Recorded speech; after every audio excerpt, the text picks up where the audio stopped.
Being a fan of all forms of art under the umbrella of artistic styles is a universal wonder.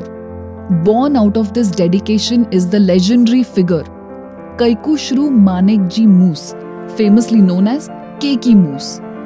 Keki Moose, born into Mumbai's elite society, spent his entire life in his mansion in Jalgaon.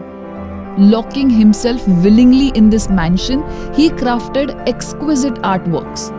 The mansion where he conceived this boundless art is now known as the Keki Moose Art Gallery. The memory of a globally renowned creative artist has been preserved by the Kala Maharshi Keki Moose Foundation. The Remra Retreat, a British-era mansion, is now the Moose Art Gallery. In the Moose Art Gallery of Jalgaon, there are artworks that everyone adores. Just two forms of art, painting and photography, have perfected the art of capturing the world's wonders in the Moose Art Gallery. Everyone is familiar with this priceless treasure of the district.